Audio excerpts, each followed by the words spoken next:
메릴랜드주의 한 아시안 학생이 교내 총기 난사를 계획하다 적발돼 체포됐습니다.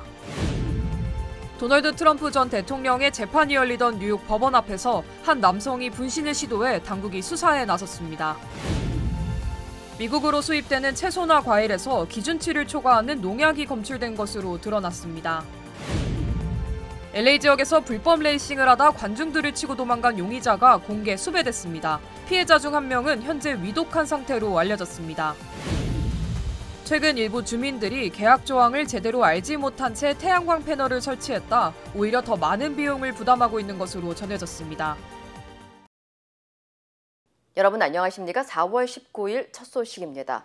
메릴랜드주의 한 아시안 고등학생이 교내 총기 난사를 계획하다 발각돼 경찰에 체포됐습니다. 용의자는 129페이지 분량의 총격 계획이 담긴 문서를 작성한 것으로 드러났습니다. 이두현 기자의 보도입니다. 메릴랜드주의 한 고등학교에 재학 중이던 알렉스 예. 총기 난사를 계획한 혐의가 드러나 지난 17일 경찰에 체포됐습니다. 예 씨는 소셜미디어에 총기 난사 위협 글을 올리고 129페이지 분량의 총격 계획 문서를 작성했다 경찰에 발각됐습니다. A potentially catastrophic event was prevented. Shooting up not only his high school, Wooten High School, but also shooting up an elementary school. 예 씨가 남긴 총격 계획 문서에는 감시를 피해 교내에 총기를 반입하는 내용과 학교 이름을 공개하며 어느 학교를 지정해서 공격할 예정이다라는 구체적인 범행 장소가 명시됐습니다. 체포된 예 씨는 자신이 작성한 글이 소설이라고 주장하고 있지만 경찰은 범행과 관련한 내용이 매우 구체적인 만큼 총기 난사 계획 혐의로 판단했다고 밝혔습니다. 특히 예 씨의 구글 계정 등을 토대로 수사를 진행한 결과 총기를 구매하려 한 검색 기록도 발견됐습니다. He writes about targeting his former elementary school because little kids make easier target. 경찰에 따르면 체포된 예 씨는 원래 여자로 태어나 안드리아라는 이름을 쓰다가 성 정체성에 혼란이 온 뒤 현재 알렉스라는 남자 이름으로 변경한 것으로 드러났습니다. 이 때문에 경찰은 예 씨가 성 정체성 문제로 학교에서 따돌림을 당한 경험 등이 사건의 동기가 될 수 있을 것으로 보고 수사를 이어가고 있습니다. 수사가 진행되는 가운데 예 씨의 글에선 단지 유명해지기 위해 대규모 총기 난사를 계획했다는 정황도 드러났습니다. First, initial thoughts are first of all, how can it's someone even think about doing that? 5개월 동안 정신질환 치료를 받은 기록이 있는 예 씨는 유죄가 인정될 경우 징역 10년형을 선고받을 가능성이 큰 것으로 전망됐습니다. MBC 뉴스 이두현입니다. 공화당 대선 후보인 도널드 트럼프 전 대통령이 오는 11월 선거를 앞두고 대규모 대선 감시단을 운영할 계획입니다. 트럼프 전 대통령과 공화당 전국위원회는 변호사와 자원봉사자 등 10만 명을 규합해 오는 11월 대선 투표 과정을 점검할 별도의 감시단을 구성할 예정이라고 밝혔습니다. 트럼프 전 대통령은 성명을 통해 올바른 사람들이 투표를 지켜보게 하는 것은 투표만큼 중요하다면서 11월 5일 대승을 위해 대비하고 있다고 강조했습니다. 트럼프 캠프 측에 따르면 대선 감시단은 사전 투표와 우편 투표 진행 과정을 모니터링하고 재검표와 투표기 점검 등 선거 전반을 감시하는 역할을 할 것이라고 설명했습니다. 한편 트럼프 전 대통령의 성추문 입막음 돈 의혹 사건을 맡고 있는 뉴욕주 지방법원은 오늘 남성 7명, 여성 5명으로 구성된 배심원단 선정을 끝냈습니다. 배심원단 선정이 마무리되면서 이르면 오는 22일부터 본격적인 사건 심리가 시작될 예정입니다. 한편 도널드 트럼프 전 대통령의 재판이 열리던 뉴욕 법원 앞에선 한 남성이 분신을 시도해 중태에 빠졌습니다. 뉴욕 경찰국은 트럼프 전 대통령의 성추문 입막음 사건 재판이 열리던 맨하튼 형사법원 앞 공원에서 한 남성이 인화성 물질을 자신의 몸에 뿌린 후 불을 붙였다고 밝혔습니다. The male, he takes a couple of steps while he's on fire, and then eventually falls onto a police barrier and falls down to the ground. 특히 사건 현장에는 트럼프 전 대통령의 재판으로 다수의 언론 매체들이 현장에 있던 만큼 당시 분신 상황이 생생히 포착됐습니다. An active shooter is in the park outside the court. We have a man who he has set fire to himself. A man has emblazoned himself outside of the courthouse just now. 경찰에 따르면 불을 지른 남성은 30대 후반의 플로리다주 출신으로 알려졌으며 불이 꺼진 후 구조돼 병원으로 이송됐지만 현재 위독한 상태로 전해졌습니다. 경찰은 이 남성이 분신 직전 반정부 성향의 음모론 내용 등이 담긴 전단을 허공에 뿌린 사실을 파악하고 현재 전단을 수거해 정확한 분신 동기 등을 조사하고 있습니다. 미국으로 수입되는 채소나 과일 등 농산물에서 기준치를 초과하는 상당량의 농약이 검출된 것으로 드러났습니다. 소비자 매체 컨슈머 리포트는 시중에서 판매되는 채소와 과일 등 2만여 개의 농산물 품목에 대한 안전성 검사를 실시한 결과 100여 개의 품목에서 허용치를 넘는 잔류 농약이 검출됐다고 밝혔습니다. 농약이 검출된 농산물의 대부분은 냉동 딸기와 그린빈으로 나타났으며 이외에도 피망, 블루베리, 감자, 고추, 수박 등에서 위험 수준의 농약이 검출됐습니다. 특히 농약이 검출된 100개의 품목 가운데 65개 품목이 수입산이었으며 이 중 대다수는 멕시코산으로 알려졌습니다.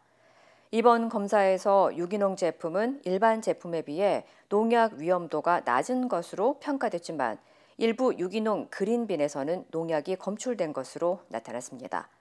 한편 전문가들은 임신부가 농약에 노출되면 태아의 사망이나 기형아, 저체중아 출산 확률이 높아지고 어린 시절부터 지속적으로 노출될 경우 학습 문제나 암을 유발할 수 있다고 지적했습니다.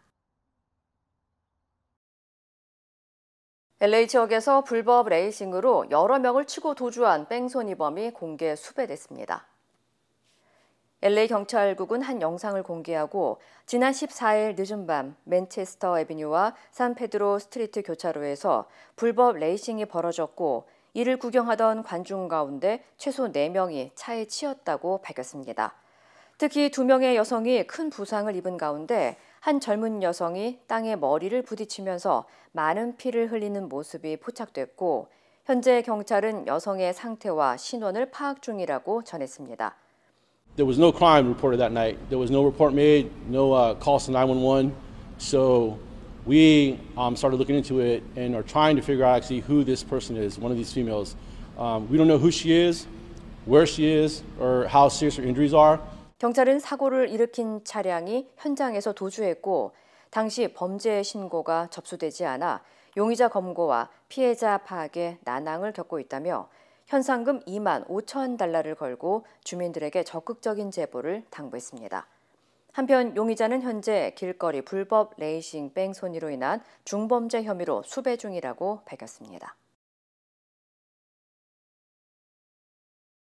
캘리포니아 남부 지역의 일부 주민들이 친환경 에너지 사용을 위해 태양광 패널을 설치했다 오히려 더 많은 비용을 부담하고 있는 것으로 나타났습니다. 한 주택 거주자 사라 알트만은 자신의 스토리를 공유하며 과거 한 태양광 패널 업체가 당시 75세였던 자신의 아버지를 찾아와 비용 절감과 환경 보호를 위해 패널 설치를 권유해 설치하도록 했다고 밝혔습니다. 하지만 알트만 가족은 아버지가 20년 계약을 조건으로 현재까지 3만 2천 달러를 지불했고 여전히 계약 기간이 10년이나 더 남아있어 앞으로 총 6만 달러를 소비해야 한다고 호소했습니다. 태양광 패널을 설치하면 비용을 절약할 수 있다고 생각했지만 노인들의 경우 장기적인 비용 지출에서 힘든 부분이 발생했다고 전했습니다. 주택 전문 변호사들은 일부 태양광 패널 업체들이 종종 취약한 주택 소유주나 노인 또는 영어를 못하는 소유주들에게 접근해 잘못된 정보나 오해를 불러일으킬 수 있는 조항들을 제공하기도 한다고 밝혔습니다. 한편 전문가들은 태양광 패널 설치는 에너지 비용 절감과 환경 보호에 좋은 방법이지만 계약 내용을 잘 검토하고 여러 업체를 비교하며 신중하게 결정하는 것이 필요하다고 조언했습니다. LA시가 노숙자 문제 해결을 위해 AI 인공지능 기술을 활용하고 있는 것으로 나타났습니다. LA 카운티 보건국은 UCLA 캘리포니아 정책연구소가 개발한 AI 예측 기술을 활용해 노숙자가 될 위험이 높은 가구와 개인을 찾아내 미리 필요한 지원을 제공하고 있다고 밝혔습니다.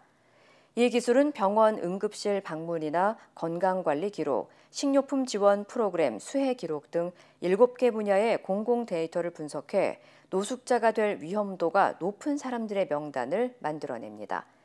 당국은 해당 기술을 지난 2021년부터 사용해 현재까지 노숙자가 될 위험에 놓였던 주민 800여 가구를 지원하는 데 기여했다고 설명했습니다.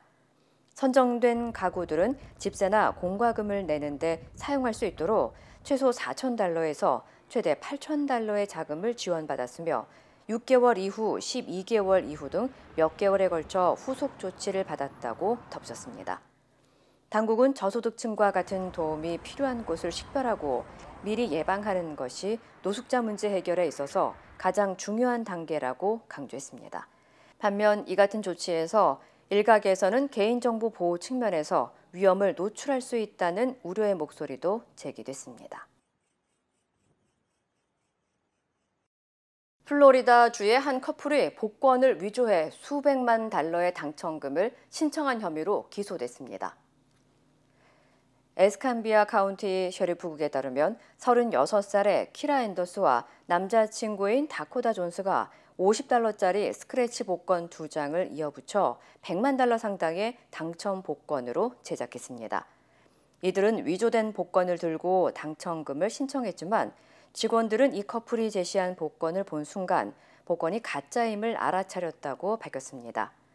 직원들은 당시 복권 중앙이 눈에 띄게 찢어져 있어 매우 엉성했다고 설명했고 추가 조사 결과 두 복권은 당첨 결과가 전혀 없던 것으로 확인됐습니다. They had an individual that thought that they could crudely take two tickets and put them together and pretend as if they were $1 million winner. 하지만 이 커플은 계속해서 복권이 진짜라고 주장했고 심지어 일주일 이후에도 당첨금을 찾기 위해 연락을 시도한 것으로 알려졌습니다. 한편 현재 두 사람은 모두 위조와 사기 등 중범죄 혐의로 기소됐습니다. 테슬라의 전기 픽업 트럭인 사이버 트럭이 일부 부품 결함으로 대규모 리콜에 들어갑니다.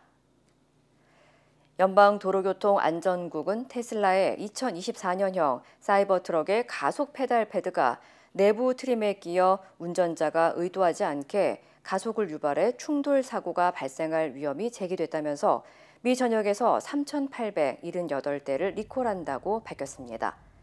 리콜 대상은 지난해 11월 13일부터 지난 4일까지 제작된 사이버 트럭으로 테슬라 측은 가속 페달 부품을 무상으로 교체하거나 수리할 예정입니다. 테슬라는 해당 문제와 관련해 실제 충돌 사고나 부상 사례는 확인되지 않았다면서 현재 생산 중인 차량에는 새 가속 페달 부품을 장착하고 있다고 전했습니다. 올해 2월 미국을 상대로 판다 외교를 재개한 중국이 샌디에고에 이어서 내년에 샌프란시스코 동물원에도 판다 한 쌍을 보내기로 했습니다. 런던 브리드 샌프란시스코 시장과 중국 야생동물보호협회는 오늘 베이징에서 자이언트 판다 국제보호협력 의향서에 서명했다고 밝혔습니다. 이로 인해 내년에 판다 한 쌍이 샌프란시스코에 도착할 예정이라고 덧붙였습니다. And guess what, San Franciscans? I have some really exciting news. We have some cute, cuddly, black and white beauties coming to our city. Ladies and gentlemen, welcome pandas to San Francisco! 샌프란시스코 동물원에 판다가 생활하는 것은 지난 1984년 이후 처음입니다. 앞서 중국 야생동물보호협회는 지난 2월 샌디에고 동물원과 신규 판다 보호 협력에 합의했고 이르면 올해 여름 판다 한 쌍이 샌디에고에 도착할 것으로 보인다고 전했습니다. 사람과 닮은 휴머노이드 로봇의 진화가 빨라지고 있습니다. 더 가볍고 정밀해진 몸체에 인공지능 AI를 탑재한 건데 글로벌 빅테크 기업들의 경쟁도 치열합니다. 뉴욕에서 임경아 특파원입니다. 두 다리를 부드럽게 접어 올리더니 자리에서 일어선 로봇. 관절을 앞뒤 구분 없이 움직여 잠시 카메라를 향했다가 저벅저벅 걸어 나갑니다. 현대차 계열사인 로봇 제조업체 보스턴 다이내믹스가 공개한 휴머노이드 로봇 아틀라스 새 모델입니다. 아틀라스는 이미 춤을 추거나 공중제비를 도는 등 고난도 동작으로 높은 평가를 받아왔습니다. 지금까지 힘이 세지만 무겁고 비싼 유압식 구동을 고집해왔는데 전기식 구동으로 새 승부수를 던진 겁니다. 테슬라 휴머노이드 로봇 옵티머스가 대표적인 전기 구동 로봇입니다. 사람을 닮은 로봇은 이제 AI로 새 전기를 맡고 있습니다. Can I have something to eat? Sure thing. 먹을 걸 달라는 요청에 정확히 사과를 짚어 건네는 로봇. Can you explain why you did what you just did while you pick up this trash? So I gave you the apple because it's the only edible item I could provide you with from the table. 챗GPT 개발사 오픈AI와 협업한 로봇 스타트업 피규어의 로봇입니다. 오픈AI뿐 아니라 마이크로소프트, 엔비디아, 아마존 등이 대규모 투자에 나섰습니다. 이 영상이 나오고 약 한 달 만에 중국 IT 공룡 바이두의 AI를 탑재한 로봇 워커 S도 공개됐습니다. Walker, 明天我要出差，可以帮我叠一下你手里这件衣服吗？当然可以。 지난해 약 1조 8천억 원 규모였던 휴머노이드 로봇 시장은 2030년 6조 9천억 원으로 연평균 약 21% 성장할 전망입니다. 이미 사람 몸의 한계를 뛰어넘은 로봇에 이제 사람보다 똑똑한 AI가 탑재되기 시작하면 진정한 휴머노이드 로봇 시대가 열릴 거라는 평가가 나옵니다. 뉴욕에서 MBC 뉴스 임경아입니다. 서방의 만류에도 불구하고 이스라엘이 이란을 재보복 공습한 것과 관련해 미국이 확전 반대를 강조했습니다. 이란은 피해가 없다고 거듭 강조하며 즉각적인 보복 계획을 일축했습니다. 김민욱 기자입니다. 이스라엘의 이란 재공습 이후 미국 백악관은 코멘트할 것이 없다는 입장을 반복했습니다. 현지 시간 19일 카린 장피에르 백악관 대변인은 브리핑에서 확전을 반대한다는 메시지만 강조했습니다. We do not want to see this conflict escalate. We continue to consult with our allies and partners, including in the region, obviously, and to reduce further risk of escalation. 앞서 토니 블링컨 미국 국무장관은 이탈리아에서 열린 주요 7개국 외교장관 회의 기자회견에서 우리는 어떤 공격 작전에도 관여하지 않았다고 밝혔습니다. 이스라엘은 현지 시간 19일 새벽 이란 아스파한 지역에 대한 재보복 공습을 감행했습니다. 이스라엘 본토에 대한 이란의 보복 공습 6일 만입니다. 이스파한 지역에는 이란 육군 항공대 기지뿐 아니라 우라늄 농축시설을 포함한 핵시설도 있는 곳입니다. 다만 미국 언론들은 이란의 핵시설이 이번 공격 대상에 포함되진 않았다고 전했습니다. 미국 ABC 방송은 이스라엘이 전투기를 동원해 미사일을 쏜 것으로 알려졌다고 보도했습니다. 하지만 재보복 공습 이후 이란 측은 드론 공격 시도가 있었지만 실패했고 드론도 격추했다고 밝혔습니다. منابع خبری از شنیده شدن صدای نسبتاً شدید در استان اصفهان خبر دادند. منبع این صدا هنوز اعلام نشده است. مقامات محلی اعلام کردند در حال بررسی موضوع هستند. 이란 측은 또 이번 사건이 외국의 소행이라는 점은 확인되지 않았고 배후도 불분명하다며 즉각적인 보복 계획이 없다고 일축했습니다. MBC 뉴스 김민욱입니다. 10회 연속 올림픽 본선 진출에 도전하는 축구대표팀이 23세 이하 아시안컵에서 중국에 2대0으로 승리했습니다. 한국은 올림픽 최종 예선을 겸한 이번 대회에서 2연승을 거두며 8강행을 조기에 확정했습니다. 전영우 기자입니다. 전반전 중반까지는 예상과 달리 중국이 공격 주도권을 잡았습니다. 수비가 어처구니 없이 공을 빼앗겨 슛까지 내주는 등 황선홍호는 불안하게 출발했습니다. 측면을 돌파당해 슛을 얻어맞는가 하면 중국의 터닝슛이 골문을 빗나가 가슴을 쓸어내리기도 했습니다. 김정훈 골키퍼의 선방으로 가까스로 실점을 모면하는 등 위기가 이어졌습니다. 반격의 기회를 엿보던 우리 올림픽 대표팀. 전반 34분 강상윤의 침투 패스를 이영준이 시원한 오른발 선제골로 연결했습니다. 1차전에서도 헤딩 결승골을 넣었던 이영준은 딱 한 번의 슛으로 전세를 뒤집었습니다. 선제골을 넣은 뒤 엄지성이 중국 진영을 휘저으며 날카로운 슛을 날리는 등 주도권을 되찾았지만 후반전 들어 다시 중국의 반격에 흔들렸습니다. 너무 쉽게 헤더를 허용하거나 골키퍼가 겨우 실점을 막아내는 불안한 상황이 후반전 중반까지 계속됐습니다. 거의 실점할 뻔한 위기를 가까스로 벗어난 직후 후반 24분 고대하던 두 번째 득점이 터졌습니다. 반격 상황에서 이어진 이태석의 크로스를 이영준이 이번엔 왼발 슛으로 마무리했습니다.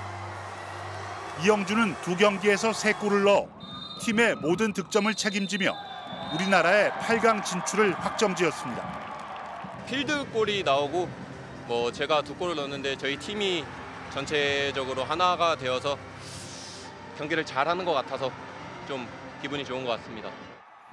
같은 조의 일본도 아랍에미리트를 2대0으로 눌러 8강에 올랐습니다. 우리 올림픽 대표팀은 오는 22일 밤 B조 1위 자리를 놓고 일본과 피할 수 없는 한판 승부를 벌입니다. MBC 뉴스 전용우입니다. 힘들고 어려울 때 실력 있는 변호사가 필요하십니까? 60년 역사의 대형 로펌 KMFM 로펌의 최미수 변호사와 함께하세요.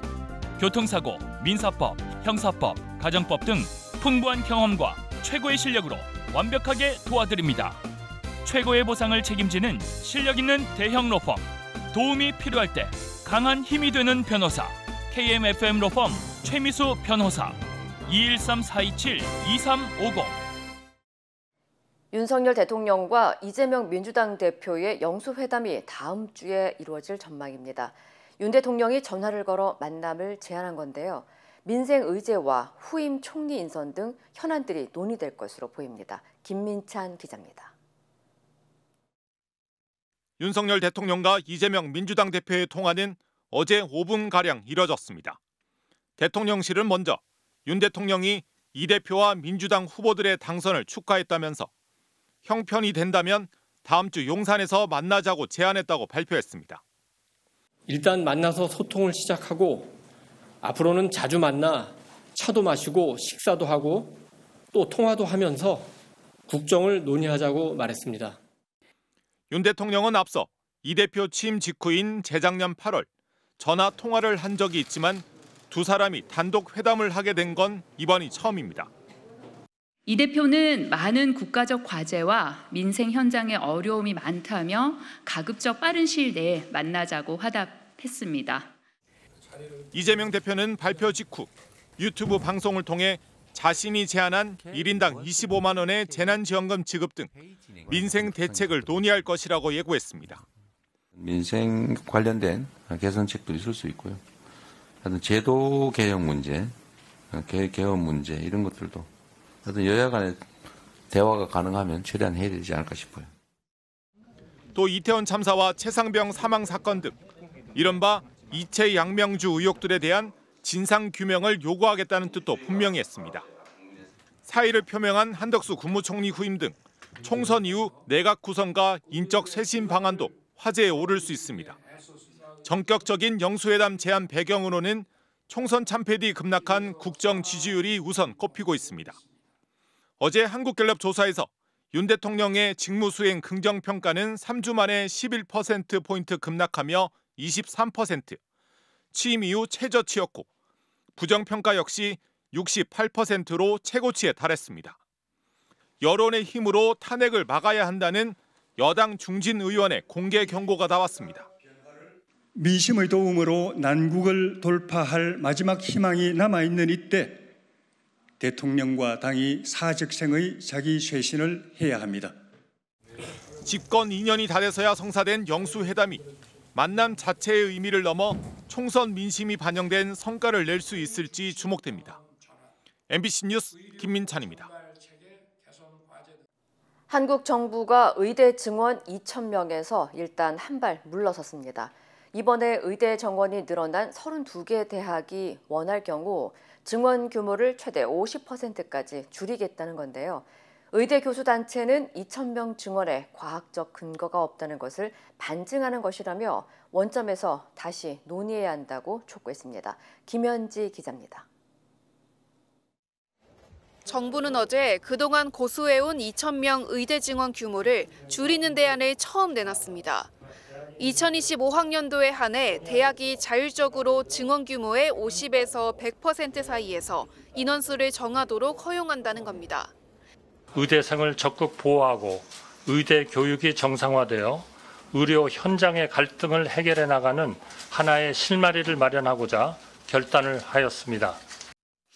이 방침을 건의한 6개 국립대회에 이번에 정원이 늘어난 32개 대학 모두 희망할 경우 정원을 줄일 수 있습니다. 내년도 입시의 의대 증원 규모가 기존 2,000명에서 1,000명으로 절반 수준까지 축소될 수 있는 겁니다. 대학들은 늦어도 이달 30일까지는 대입 전형 변경안을 대교협에 제출해야 합니다. 따라서 실제로 축소된 의대 증원 규모는 대교협의 심의를 거친 뒤 다음 달 중에 최종 확정될 것으로 보입니다. 다만 대통령실 고위 관계자는 올해에 한해 대학들이 모집 인원을 자율 조정하는 것이라며 2,000명 증원은 2026학년도 대입 전형에서 그대로 유지될 것이라고 밝혔습니다. 이 같은 정부의 발표에 대해 전국 의과대학 교수 비상대책위원회는 과학적 기반에서 2,000명이 최소라는 정부 주장은 근거가 없었다는 것을 반증한다며 의대 증원을 원점에서 재검토해야 한다고 촉구했습니다. 그러면서 정부의 조치가 없을 시 예정대로 오는 25일 교수사직이 진행될 것이라고 강조했습니다. 오는 25일은 의대 교수들이 집단 사직서를 제출하기 시작한 지 한 달이 되는 날로 민법상 사직 의사를 밝힌 뒤 한 달이 지나면 자동으로 사직 처리가 될 수 있습니다. 의대 교수단체는 또 장기간 비상의료 상황에서 교수들의 정신적, 신체적 한계로 외래와 입원 환자에 대한 진료가 재조정될 수밖에 없다고 밝혔습니다. 정부의 대안 제시에도 의대 교수들은 원점 재논의 입장을 고수했고 그 시한은 닷새밖에 남지 않았습니다. MBC 뉴스 김현지입니다.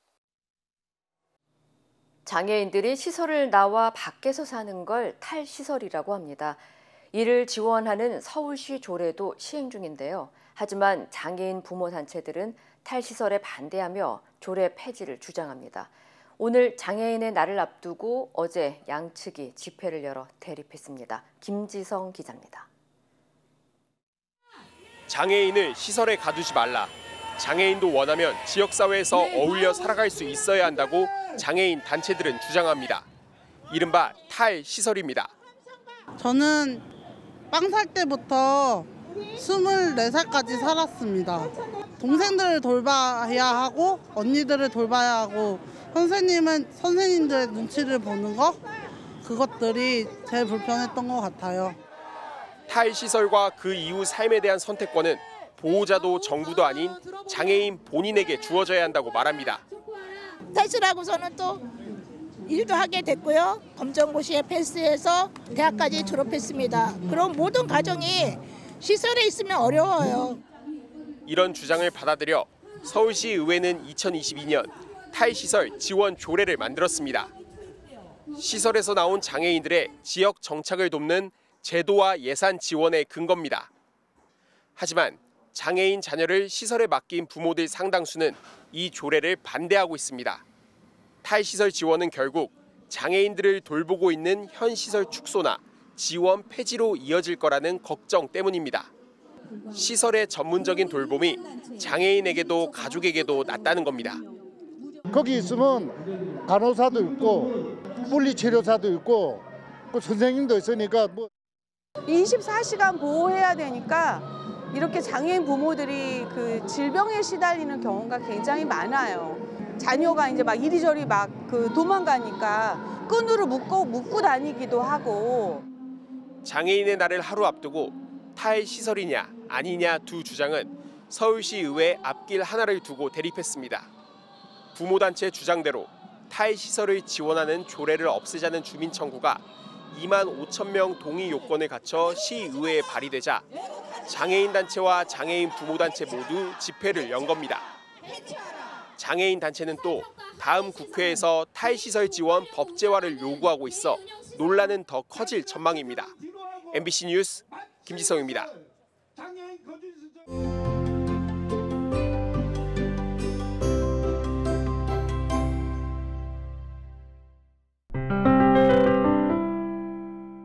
네, 안녕하세요. 최근 주식, 채권 및 가상화폐 등 모든 것이 다 오르고 있는 에브리띵 랠리 현상이 일어나고 있는데요. 이와 더불어 금값이 연일 최고가를 갈아치우고 있습니다. 이것은 매우 이례적인 일로서 그동안 위험 자산인 주식 등과 함께 금값이 오르는 일이 없었기 때문입니다. 원래 금값은 금리 및 달러 가치와 반대로 움직입니다. 이자와 배당이 없는 금은 금리가 오르면 상대적으로 가치가 낮아지고 또 달러가 약세를 보일 경우에는 금값은 반대로 오르는 게 상식입니다.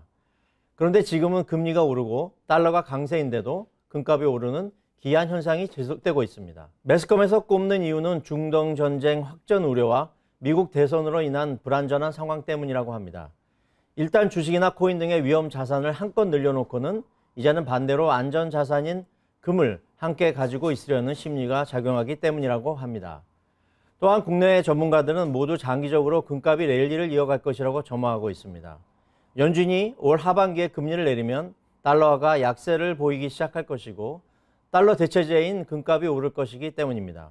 금값은 올해 하반기부터 본격적으로 상승해 내년 초에는 온수당 2,300달러까지 이룰 수 있다고 전망하고 있습니다. 그렇지만 내년 초에는 다시 폭락할 수 있고 주식과 가상화폐 시장 또한 대선 이후에는 식을 것으로 전망됩니다.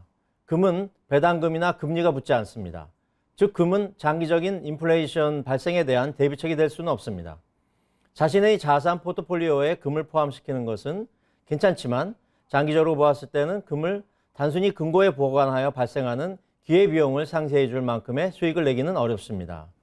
이럴 때에는 전문가의 입장에서 자산을 분산하는 방식을 이용할 것을 권해드립니다. 자산의 일부를 주식이나 가상화폐 또는 금이 아닌 보험의 인덱스 상품으로 옮기시라는 것입니다. 요즘 나와 있는 보장성 연금 상품은 회사에 따라 보장성 이자율이 5%에서 5.65%까지 있고 기간도 2년에서 5년까지 다양하게 나와 있습니다. 예를 들어 50만 불을 불입했을 경우 5년 후에 15만 불 정도의 이자를 보장받을 수가 있고 100만 불의 경우에는 30만 불이 넘는 이자를 받을 수 있는 상품입니다. 또한 이자에 대한 세금은 약정 기간이 2년에서 5년까지 유예시킬 수 있으므로 유리하다고 하겠습니다.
이상으로 4월 19일 금요일 뉴스를 마칩니다. 시청해주신 여러분 고맙습니다.